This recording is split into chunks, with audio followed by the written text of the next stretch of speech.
ராமநாதபுரம் அரசு மருத்துவமனையில் தீ விபத்து ஏற்பட்டது குறித்து தற்பொழுது விரிவாக பார்த்த நிலையில் மேலும் அங்கிருக்கக்கூடிய சூழல் என்ன என்பதை வழங்க இணைகிறார் எமது செய்தியாளர் சோனைமுத்தன். சோனைமுத்தன், வணக்கம். தற்பொழுது மருத்துவமனையில் இருக்கிறவங்க அருகில் உள்ள கட்டிடத்துக்கு மாற்றப்பட்டிருக்கிற நிலையில மேலும் தீ விபத்து ஏற்பட்ட மருத்துவமனையினுடைய நிலை என்னவாக இருக்கிறது, நோயாளிகளுடைய தற்போதைய நிலை என்னவாக இருக்கிறது, கள விவரங்கள் என்ன சோனைமுத்தன்? வணக்கம். அதாவது நேற்று நள்ளிரவில் திடீரென அந்த ராமநாதபுரம் அரசு மருத்துவக் கல்லூரி மருத்துவமனை பகுதியில் இருக்கக்கூடிய 2வது தளத்தில் மின்கசிவின் காரணமாக தீ விபத்தானது ஏற்பட்டது. இதனால் அந்த பகுதியில் பரபரப்பான சூழல் நிலவியது. அதாவது ராமநாதபுரம் அரசு மருத்துவக் கல்லூரி மருத்துவமனை என்பது 6 தளங்களை கொண்டதாக இயங்கி வருகிறது. இந்த மருத்துவமனையில் நேற்று நள்ளிரவு 11 மணி அளவில் திடீரென அந்த 2வது தளத்தில் இருக்கக்கூடிய இந்த இன்வெர்டர் என்று சொல்லக்கூடிய அந்த கட்டுப்பாட்டு அறையில் அதாவது மின்சார கட்டுப்பாட்டு அறையில் திடீரென மின்கசிவினால் தீ விபத்து ஏற்பட்டிருக்கு. இந்த தீ விபத்தின் காரணமாக அந்த இருக்கக்கூடிய அனைத்து தளங்களிலும், அதாவது 4 தளங்களிலுமே இந்த கரும் புகையானது வெளியானதுனால அந்த சிகிச்சையில் இருக்கக்கூடிய அதாவது 300க்கும் மேற்பட்ட நோயாளிகள் சிகிச்சை பெற்று வந்தாங்க. மாவட்டத்தின் பல்வேறு பகுதிகளிலிருந்து இந்த பல்வேறு சிகிச்சைகளில் ஈடுபடக்கூடிய நிலையில 4 தளங்களிலுமே இந்த கரும்புகை ஏற்பட்டதன் காரணமாக அவர்கள் பதறி எடுத்துக்கொண்டு அலறி துடித்து தங்களுடைய உறவினர்களை அழைத்துக் கொண்டு வீல் சேர் மற்றும் ஸ்ட்ரெச்சர்களில் வெளியேறிய சம்பவம் அந்த பகுதியில் பெரும் பரபரப்பு ஏற்பட்டிருந்தது. மேலும் அந்த 380க்கும் மேற்பட்ட அந்த நோயாளிகளை அருகில் இருக்கக்கூடிய அந்த பழைய கட்டடங்களுக்கு மாற்றி தற்பொழுது அவர்களுக்கு சிகிச்சையானது நடைபெற்று வருகிறது. அந்த புது கட்டடத்தில் அதாவது 4 ஃப்ளோர்களிலும் தற்போது அனைத்து மூடப்பட்டு இன்று காலை அதாவது 10 மணிக்கு மேலாக அந்த மாவட்ட நிர்வாகத்தின் சார்பில் அது முழுவதுமாக சோதனை செய்த பிறகுதான் இந்த கட்டடங்களை மீண்டும் நோயாளிகளை சிகிச்சை பெற வைக்கலாமா என்பது குறித்து ஆய்வு நடத்த உள்ளனர். அதன் பிறகுதான் அந்த கட்டடத்தினுடைய முழு கட்டுப்பாடு மாவட்ட மருத்துவமனை நிர்வாகத்திடம் வரும் என எதிர்பார்க்கப்படுகிறது. தற்போது அந்த கட்டடத்தில் அந்த மின்கசிவு ஏற்பட்ட நிலையில அந்த 2வது தளத்தில் இருந்த நோயாளி நம்மோடு இருக்கிறார். அவரிடம் கேட்கலாம்.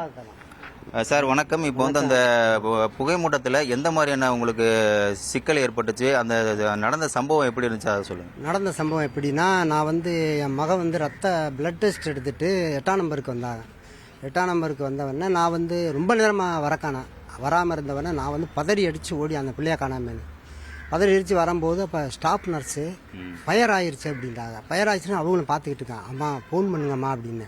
ஆனால் அவங்க ஃபோன் பண்ணிட்டேன் வாட்ச்மேனுக்கு அப்படின்னு. ஃபோன் பண்ண சடக்கு நான் என்ன பிள்ளையை தேடி கீழே ஓடியாந்தேன். அங்கேருந்து கீழே வந்தால் கீழே வர்றதுக்குள்ளே கரும்புகை 2வது ஃப்ளோரில் கரும்புகை நிறையா கரும்புகை வந்துச்சு. கரும்புகை வந்தவொடனே கொஞ்ச நேரம் ஆனவொடனே டக்குன்னு கரண்ட் ஆஃப் ஆகிடுச்சு. ஆஃப் ஆனவொடனே விசில் அடிச்சிட்டாங்க. விசில் அடித்தோன்னா மக்கள் அவங்க பத்தடி அடித்து வெளியேற ஆரம்பிட்டா. அப்புறம் கொஞ்சம் முடிஞ்சவங்களும் கொஞ்சம் காப்பாற்றி மற்றவங்களையும் கொண்டுட்டு வந்துட்டாங்க. மற்றவங்களையும் கொண்டாந்து ஒவ்வொரு இடங்களில் பல இந்த கட்டடங்களில் அவசர பிரிவு, இந்த முன்னாள் இருந்த அவசர பிரிவு, அப்புறம் பல கட்டடங்களில் கொண்டாந்து எல்லாத்தையும் சேர்த்துட்டாங்க. பாதுகாப்பாக சேர்த்து வச்சு இப்போ 7 மணிக்கு மேலே கேட்டேன். 7 மணிக்கு மேலே எல்லாத்தையும் உள்ள அவங்கவுங்க வார்டுக்கு கொண்டு போயிடுவான் அப்படின்னு சொன்னாங்க. மற்றபடியாக டாக்டர் அவசர பிரிவுலாம் நல்லா பார்த்தாங்க, நல்லா சிறப்பாக பார்த்தாங்க. நர்ஸுகளும் அவங்கெல்லாம் நல்லா பார்த்தாங்க. அவங்களெல்லாம் குறை சொல்ல முடியாது, நல்ல முறையில் பாதுகாத்தாங்க. அந்த நோயாளி கூறும் பொழுது இன்னும் அதாவது அந்த தாங்கள் இருந்த பகுதிக்கு இன்று காலை சரியாக 7 மணிக்கு மேலே அனுப்ப உள்ளதாக தெரிவித்துள்ளார்கள். சோனைமுத்தன், இப்ப இந்த மருத்துவமனை கட்டியே 1.5 ஆண்டுகள் தான் ஆகியிருக்கு அப்படின்னு சொல்லப்படக்கூடிய நிலையில இப்ப இந்த மாதிரியான ஒரு தீ விபத்து ஏற்பட்டதற்கு அங்க இருக்கக்கூடிய மக்கள் என்ன சொல்றாங்க? ஒரு 500 கோடி 1.5 வருஷம் தான் ஆகுது அப்படின்னும் பொழுது அவங்களுடைய தரப்புல இருந்து என்ன சொல்லப்படுது? நிச்சயமாக அதாவது இந்த மருத்துவமனை கட்டிடம் என்பது கடந்த 1.5 ஆண்டுகளுக்கு முன்புதான் கட்டி முடிக்கப்பட்டு சுமார் 500க்கும் மேற்பட்ட கோடி செலவில் இந்த கட்டிடமானது கட்டி முடிக்கப்பட்டு சுகாதாரத்துறை அமைச்சரால் துவங்கி வைக்கப்பட்டது.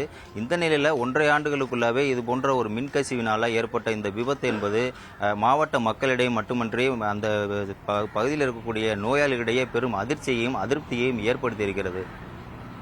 உங்களுடைய நேரடி கள விவரங்களுக்கு நன்றி சோனைமுத்தன்.